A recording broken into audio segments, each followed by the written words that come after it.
There are few people in this industry for whom it can be said that they've managed to hit back against an unfair system and gain the favour and admiration of its onlookers. But the last couple of decades have proven that sticking to your guns, having conviction, and a good dash of stubbornness can lead to positive change. But that's not to disregard the fact that doing so comes with risks and consequences, and the people who take that stand very rarely come out of the other side completely unscathed. Like many industries and sectors in the current decade, it seems that things are fast approaching a breaking point. Profits are continuously going up, and while this was originally the result of a prosperous public and outstanding creative talent, the post-pandemic world has instead shifted towards those profit margins being maintained by mass layoffs and the erasure of long-term employment in the creative field. What's even more frustrating is that the values of these companies don't appear to have changed one bit from the 50s. Even as recently as a few weeks ago, it came about that a potential story being worked on by Pixar was shelved as the executives of its parent company Disney don't believe that girls watch cartoons. I'm sorry, have we not been watching the same films come out the past few years and how insanely popular they are? Are we forgetting that the Disney princesses are one of the company's most long-standing and recognizable series? The giants of the creative industry seem to have forgotten that the immense creativity of their workforce is what keeps them afloat. And if they are so unwilling to compromise on allowing these people to tell the stories they want to tell without an excessive amount of meddling, it's unsurprising that vast droves of individuals are turning away and forging ahead without them, which, of course, brings me to our person of interest in today's video. If I had to describe Dana Terrace in one word, I think it would have to be defiant, but in like the best way possible. She knows what she set out to do, she knew that it wouldn't be easy, but she refused to let things be as they are in a system that uses and abuses some of the most brilliant creative minds in entertainment. She refused to stay in a place that would stifle her, and I can only applaud her for that.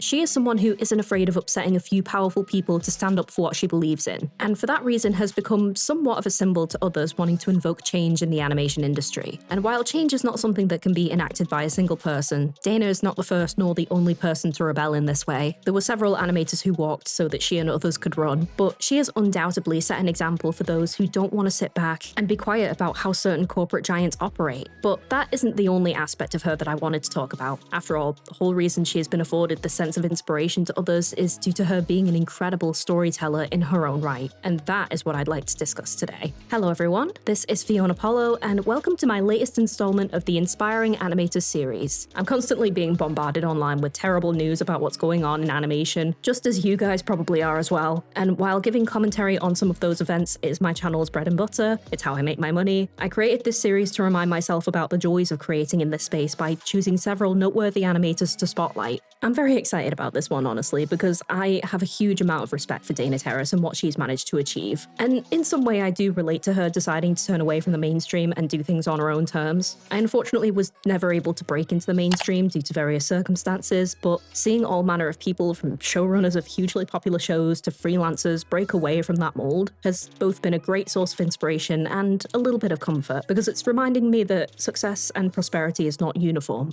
And I think that's something that people need to hear right now. If you happen to enjoy what I discussed today, please consider liking and subscribing. It's hugely appreciated, and I have a whole host of topics on animation and internet culture, so you're bound to find something you like. Are you a fan of Dana Terrace? Is there another animator you think I should spotlight? Please let me know. So, without further ado, why don't we get started?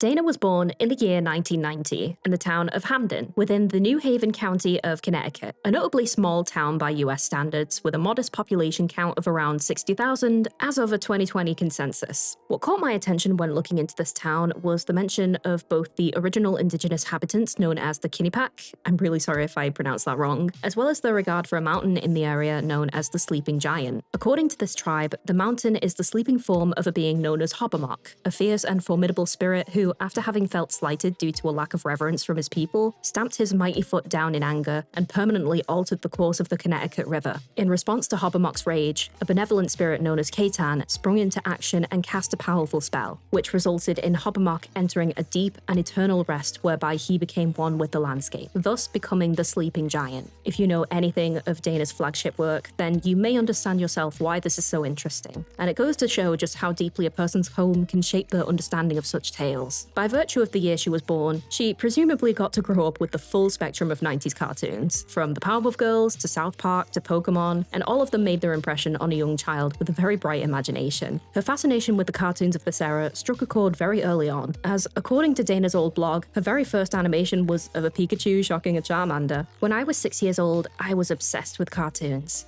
I grew up watching Pokemon and Powerpuff Girls. I said, I need to do that someday. My parents were supportive. I drew and wrote every day and came up with my own story ideas. This was also in combination with a growing fascination with paintings during her time at St. Rita's Catholic School, particularly those of John Boer, as well as Hieronymus Bosch, both of whom were classic religious painters. Boer mainly focused on landscapes and mythology, while Bosch boasted a deep and dark fixation for angels and demons. As a teen in the mid-2000s, she went on to attend the Cooperative Arts and Humanities High School, a very impressive-looking school complete with state-of-the-art facilities that allowed students to practice their chosen creative art subjects as part of their main curriculum. She attended this school while also working at the Peabody Museum of Natural History, which no doubt had an effect on how she interpreted stories of historical events moving forward. This also may well have been how she learned about the area's local mythology, as the museum boasts an impressive section on everything from local birds and minerals to the history of indigenous populations of the state. After graduating from Co-op High, Dana then moved to New York and attended the School of Visual Arts, or SVA. It's at this school where Dana reportedly drew continuously, sometimes up to 8 hours a day, and she also began keeping a Tumblr blog, which wound up being a vital networking tool later on. Despite stating that her experience at SVA was a bit of a mixed bag, she also expressed that she learned a lot from her fellow students. My time at the School of Visual Arts was a mix of experiences. It wasn't perfect. I made some great friends there, and they had the facilities I needed to make my own short films. However, I found the program lacking in actual knowledge of how the industry works. Many of the teachers hadn't worked in the industry for over 20 years and were very out of the loop with how things worked. Of course, there were exceptions. I had some amazing animation/layout teachers and a couple of figure drawing teachers who completely changed the way I approached drawing. But because we were so far away from LA studios, it was hard for us to imagine what an active professional looked like. I learned a lot from my peers, online tutorials, and students from CalArts and Goblins that I would talk to in forums. During her second year in 2011, both Dana and her roommate Luz Batista helped out as assistants for a thesis horror comedy film known as Blandestein, created by Zach Bellissimo. The same Zach Bellissimo, who also happens to be the creator of the animated pilot Long Gone Gulch back in January 2021. Blandestein, with its 90s charm, B-flick horror movie soundtrack, and all-around wacky but engaging production value, is a wonderfully entertaining film that went on to win a Dusty Award for Outstanding Traditional Animation and Achievement in Traditional Animation Character Design, tying with another thesis film, Destiny for the Birds by Michael Rocco. In her final year in 2012, she worked on an animated short called Kickball, a short and sweet little piece centered around several anthropomorphic characters playing, well, kickball. It's very much a student film, featuring minimal dialogue except towards the very end, and instead relied on the music composed by Jeff Liu, who later worked on Steven Universe, to set the tone and propel the story. The film was a team effort between Dana, Jeff, and fellow animator Yotam Pere, which ended up garnering significant praise and even won a grant from the National Board of Review, a New York-based nonprofit originally formed in 1909 as the Board of Censorship of Modern Picture Programs. With that grant, Dana was able to work on another film the following year.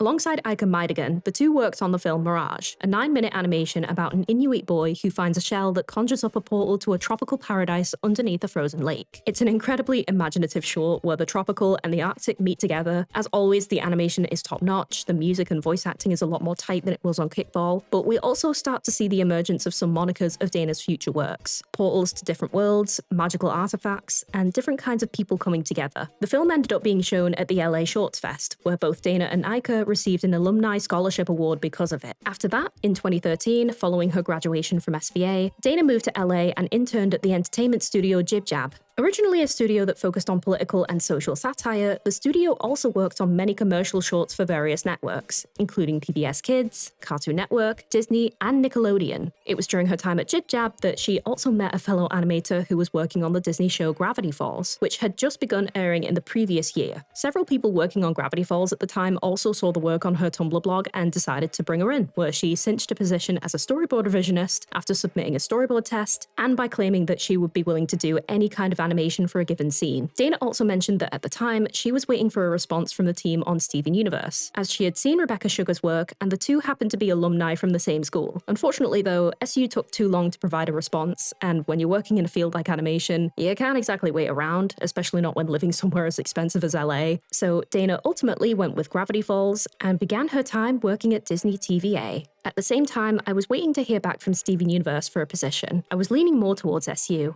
I was a fan of Rebecca Sugar ever since I saw her films at SVA, but they took too long to reply, and I needed a job, so I half-heartedly accepted Gravity Falls' offer. I think it turned out alright. Personally, I think that's probably for the best. Dana Terrace and Steven Universe combined probably would have been way too powerful a force back in ye olde days of 2013. Plus, Dana remarks that Gravity Falls was the job that taught her how to storyboard, how to handle a crew, and have a clear vision, and she even got to animate some of the show's scenes that were deemed too important to outsource. She has since stated that her time on Gravity Falls was an overwhelmingly positive experience. One memory I go back to is storyboarding on Dipper and Mabel versus the future. There was a scene where Mabel is sadly looking through her scrapbook while Stan attempts to cheer her up. It was a real father-daughter kind of moment, and having lost my own father around Mabel's age, I poured my heart into it. I don't know how much of that came out in the finished animation, especially after some things were cut for time, but it was the first time I didn't get any notes from my director. If I went back, I'd change a million things, but I remember being very satisfied and proud at that moment. From this point, Dana got the chance to work on a number of Disney animated series. In 2017, she worked as a storyboard revisionist on Rapunzel's Tangled Adventure for the episode Challenge of the Brave, as well as storyboarding for the 55-minute film Tangled Before Ever After, both acclaimed and beloved 2D animated stories based around the original Tangled film released back in 2010. Also in 2017, she worked as a director on DuckTales, a reboot of the original 1987 cartoon series which follows the adventures of Donald Duck, his uncle Scrooge McDuck, and Donald's triplet nephews. Her work on DuckTales and other shows was highly praised, and after only a short time working on the show, she was offered the opportunity to pitch an idea for her own. If you're still watching this, then there's a chance you might have heard of it. I actually never wanted to work for Disney. If you've made it this far, then congrats. But I'm gonna have to stop you and just let you know that spoilers are gonna be ahead. Don't say I didn't warn you.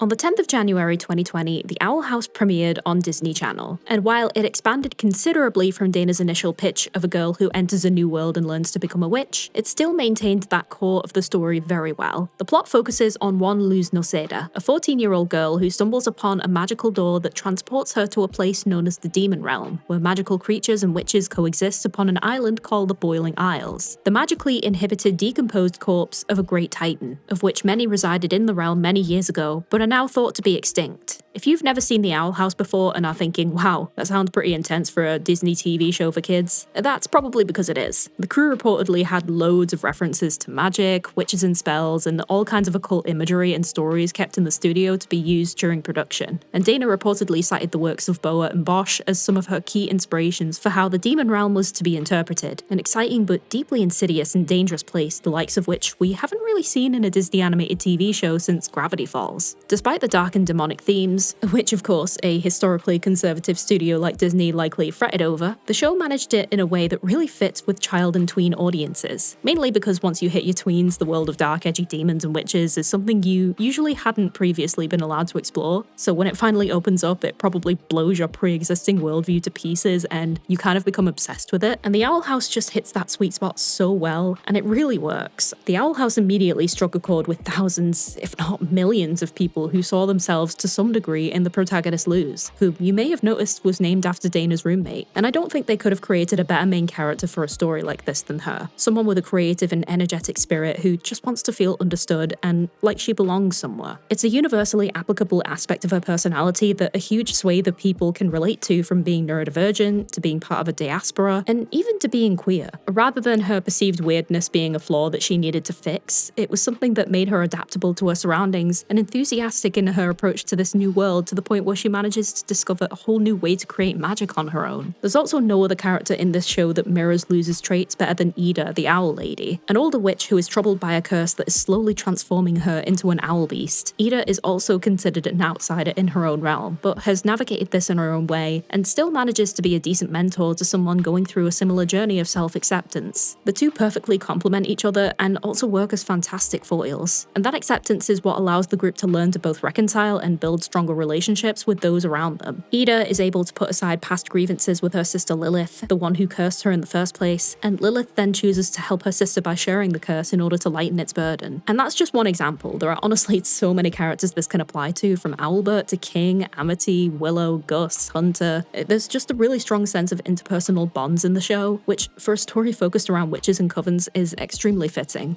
Oh, and of course, we can't forget to mention the best character in the entire show. Hootie! Truth be told, Hootie freaks me out. I like him, but I don't really have much else to say about him. These aspects of found family and reconciliation are extremely prevalent throughout the show, and is considered to be some of its strongest themes. We of course have Luz and Ida, who develop this sort of student-teacher dynamic, but we also have characters like King, a small demon that lives with Ida, who we learn at the end of the series is in fact a baby titan. King doesn't know much, if anything, of where he came from before Ida decided to take care of him, and a significant portion of his arc involves the cast slowly solving that puzzle. The Owl House's themes of family, loneliness, and loss are a huge part of what makes up the show's emotional connection. It's hard not to feel bad for Luz when she tries to belong and be like her peers, but not quite getting it, or seeing Ida become debilitated and slowly lose her sense of control over her own body thanks to the curse, or King coming to terms with his heritage, as well as the concept that he may well be the last of his kind. These themes likely stem from Dana's own experiences growing up, particularly the fact that she sadly lost her father, Thomas Terrace, when she was only 11.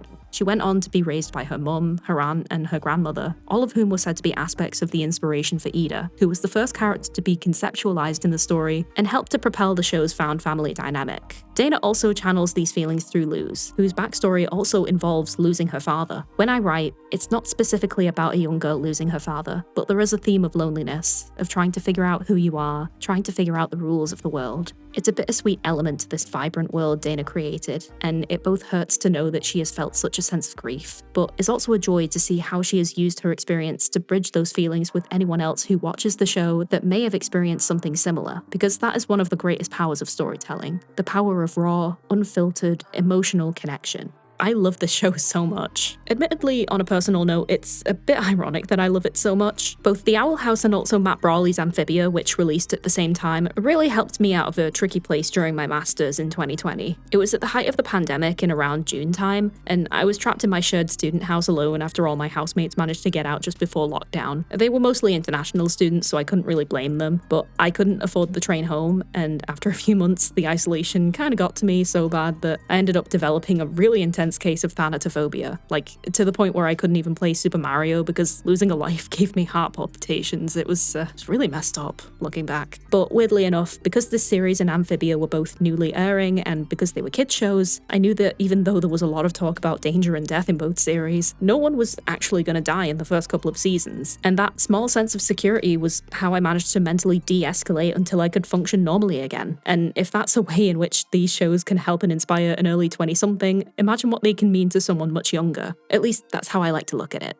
And while I'm glad that Dana and the Owl crew were able to showcase what they could in the show, it was sadly not meant to last, as despite being renewed for a second season before the first even began airing, the series was cut short as the third was made to be the final season, consisting of only 3 40 to 50 minute special episodes. When this was made public, it's no exaggeration to say that fans of the show experienced a collective meltdown, in part mourning the show and how it was coming to a close so quickly, but also because many had some pretty specific ideas as to why this decision was made. Some of this was confirmed according to Dana in a 2021 Vanity Fair article. During development, I was very open about Luz being bi and including LGBT characters in a very casual, normalized way. I was told by friends and colleagues that I'd have to Trojan horse any queer rep into the show, to hide it through metaphor and trick the executives, especially being at such a historically conservative studio like Disney. But honestly, I suck at lying. I'm so bad at it. I was sat down in a conference room and told that I could not, by any means, have any kind of gay storyline among the main characters. I let myself get mad, to absolutely blow up and storm out of the room. Life is short, and I don't have time for cowardice. I was ready to move on to greener pastures if need be. The stubbornness paid off, and a week or two later, I was given the all clear. Luckily, the executives I directly work with have given me nothing but support. So when I said earlier that Dana Terrace and Steven Universe would have been too powerful a force back in 2013, well, it turns out Dana was apparently too powerful on her own for Disney in 2021. Despite her best efforts and her refusal to be sneaky about her want for representation in the show, it was theorized that the combined portrayal of various LGBTQ identities, including the main character being in a queer relationship, and the existence of a plot-relevant non-binary character, general ignorance of executives' understanding of the show's online popularity in favor of TV numbers, as well as the general satanic panic surrounding the show's fixation on demons, led Disney to believe that the Owl House no longer aligned with their brand, and that it needed to be brought to a close sooner rather than later. This enraged many people who felt that the company, for some time even before this, had become so stuck in its ways and hadn't progressed in its values as much as other studios, especially when looking at LGBT representation and the studio's repeated failure to produce queer characters of substantial relevance in their own shows, despite now having a frankly brilliant example in the form of Luz and Amity, and also Ida's love interest, Rain Whispers. What's even more insulting about this is that the show received critical acclaim for its portrayal of these groups, but it was also revealed around this time as well that Disney was outed for supporting Florida's Don't Say Gay bill in 2022, which left many people frustrated, including Dana and the show's crew. Dana even spoke out against this herself and posted a video of her own views on Disney's policies on the LGBT community in 2022. Hi everyone, this is Dana Terrace, the creator of The Owl House, and if you've been following my timeline, you know that Disney was recently found out to be donating large sums of money, hundreds of thousands of dollars, to the sponsors and co-sponsors of the Don't Say Gay bill. It's honestly hard to talk about this stuff. I'm someone who had a hard time coming to terms with my queerness until my mid-20s because of stuff like this, because I thought I shouldn't exist, because no one even told me I had the option of existing, and man, I know I got bills to pay, but working for this company has made me so distraught, and I hate having moral quandaries about how I feed myself and how I support my loved ones. Once again displaying her resolute nature and refusal to lay low and say nothing when her own employer is invalidating her personal values and identity, she's queer as well. She also took part in a charity livestream on Twitch to support various LGBT organizations, one of many that she did for several charities with other prominent artists, animators, and online personalities, such as Alex Hirsch, Darren Nefsey, and Game Grumps. As for the final episodes themselves, they were released on the official Disney YouTube channel. It's been remarked that after the release, beginning in October 2022 and ending in April 2023, the executives who made the decision to pull the plug quickly realized they jumped the gun on the show when they saw just how many millions of views these episodes received. Despite that, the nature of their production and the resulting story received mixed reactions. Though some were sympathetic to Season 3's plight in the wake of Disney's controversies, others remained astutely objective and were quick to point out that despite them doing the best they could with the limited runtime they ended up having, the last season suffered from an underdeveloped and rushed resolution in an attempt to satisfy as many viewers as possible. Some huge cliffhangers of the previous season, such as the true intentions of the Collector and the reunion with King's dad, felt incomplete and, to a point, somewhat underwhelming. Following this, in March 2023, via her Instagram, around a month before the release of the show's final episode, Dana announced that she had left Disney. Despite her stance on the company being known by now, it still came as a surprise to many, but this also felt like a bittersweet but hopeful parting. Disney, for all its notoriety, just isn't the media giant it once was, and people just don't hold it to the same reverence they did only a decade ago. Times change, and their talent began to feel stifled, and so it made sense that the most outspoken of their internal critics should lead by example. How do you draw so good, Luce? I'm glad you asked that question, King. So before we continue on with our timeline, here we have the section where I take a break for a moment to examine an animator's art style, talk a little bit about what sticks out about them, and whether I can replicate them with any kind of accuracy. So my YouTube recommendations very helpfully handed me a video which happens to contain a young Dana looking over her sketchbook during her final year. And in conjunction to that, I'll also be looking at some pieces up on her Tumblr blog. I do also want to just mention, in the wake of Dana deleting her Twitter account recently, that I have been trying to be as non-intrusive with my research as possible on this video. Everything stated in this is public knowledge, but any people covered in a YouTube video are entitled to a degree of privacy, and that's the case whether you're discussing a public figure, celebrity, or whatever. For some reason, people seem to believe that they are entitled to an entire person's history when, no, you're not. It's also the reason I'm leaning more towards better known animators as opposed to people within the indie scene, since a lot more info about them is already publicly available via interviews and news articles, and I'm not really keen on dredging up people's social media or focusing on things that they may not necessarily want to be spotlighted. This is just an FYI, as I have had a few people suggesting indie animators, which is fantastic, and I am all for supporting them, but I do need to be a little selective and a little bit careful. Okay?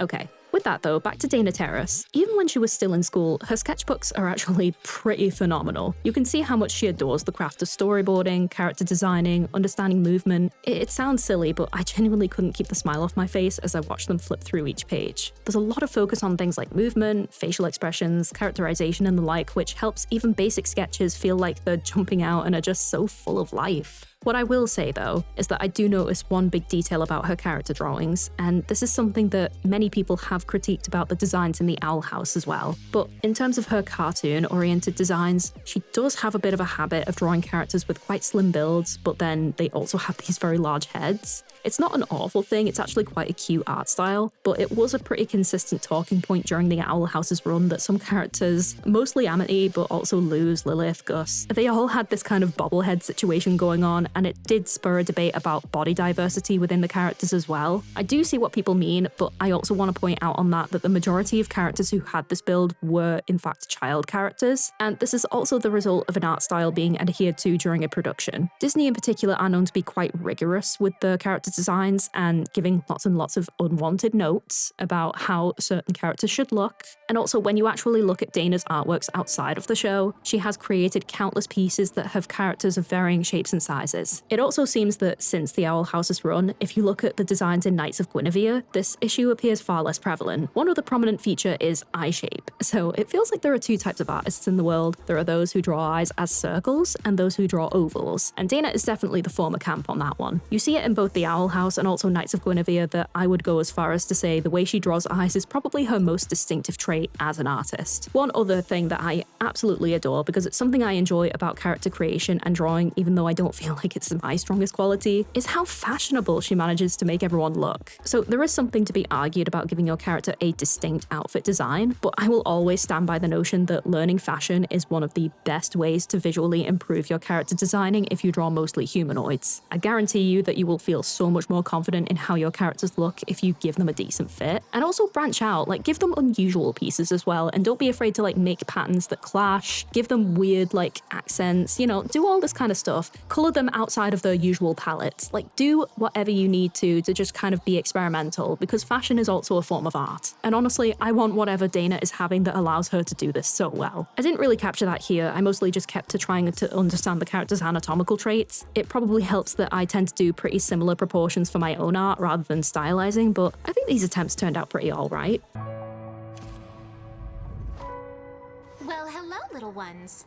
I'm Princess Guinevere. Shortly after completing her work on the Owl House and leaving Disney, Dana was soon contacted by one Kevin Lerdwigigal, the co-founder of the Australian indie animation studio Glitch Productions. Kevin reached out to Dana via social media and asked if she wanted to make whatever kind of show she wanted. She immediately accepted and became a co-creator alongside former Owl House writers John Bailey Owen and Zach Marcus of Glitch's first ever 2D production, Knights of Guinevere, a sci-fi psychological thriller series focusing on two lowly workers trying to survive in the underbelly of a tyrannical company known as Park Planet. People were immediately struck at the show's premise, and cottoned on very quickly to the fact that this was a series created based on the creators' experiences at Walt Disney Studios. Right from the get-go, with the teaser being released, people were excited about what was in store. It's no secret that Dana has a strong liking for anything dark and creepy, both from her work on the Owl House and its heavy focuses on witches and the occult, but also even earlier if we look back at some of her earliest classic inspirations. The full pilot released on the 19th of September 2025 to an insanely enthusiastic reception, and for good reason. This is one of the most polished and well-executed pilots that I have seen in some time, though some of that may be in part due to it also being considered a first episode following the show getting the green light. In honesty, that is one thing I don't really like about the indie scene right now. Even though there is some wiggle room for smaller, more experimental projects, pilots are expected to be these super high-quality, well-polished first episodes of a series now, even though a pilot's original purpose was to be a proof of concept that would be improved upon once the show officially begun. Even shows where the pilot isn't fully animated, like Kiana Mai's Pretty Please, I Don't Want to Be a Magical Girl, is still a masterclass in every other aspect of production. This shift is likely due to a bunch of things, namely funding and the fact that they are now being shown to the public. Originally, pilots were shown to a select few people, and so there wasn't as much pressure for them to be perfect. But especially in the online space, first impressions are more important than ever, sadly. After the pilot dropped, there was a period of about 5 months where things were pretty silent on the series' future, what with Glitch still being quite a newly established studio, as well as being independently funded. It was also assumed that Glitch wanted to wrap up work on other projects of theirs like Murder Drones and The Amazing Digital Circus first before making any big announcements. But that didn't stop people from getting anxious. And in those months, the rallying cries to have Knights of Guinevere greenlit for a whole season kept getting louder, until we finally received confirmation on the 13th of February 2026, when Glitch announced that Knights of Guinevere will receive a full season. However, it hasn't yet been confirmed how many episodes that will include. That's going to depend on a lot of factors, the most contentious being funding, since 2D can become one of the most expensive animation mediums, and Glitch is doing this without being beholden to executives or investors who often use their financial contributions as leverage towards their own vision. But regardless of that, if the rest of the episodes end up being as fantastic as the pilot, then I think we're going to be in for something truly wonderful. Outside of that, I'll be excited to see what else Dana might be working on, as she continues to be an absolute trailblazer by doing what she loves and doing it in a way that makes her seem unstoppable. Like I said earlier, I have an immense amount of respect for Dana, and I only wish her the best. And that, folks, is all that I have for you today. Thank you all very much for watching, and I hope you enjoyed this installment of the Inspiring Animators series. If you enjoyed, I have a playlist with all the other videos in the series for you to watch, as well as a poll that will be going out a few days after this video to decide which inspiring animator we discuss next. But if more general topics are your thing, I also talk a lot about the indie animation space and online media culture, so please be sure to like and subscribe, as I'm sure you'll find something that strikes your fancy. As always, a big thank you to my amazing Patreon supporters. You all help me out so much. Thank you to my tip jar supporter, Pedanticat.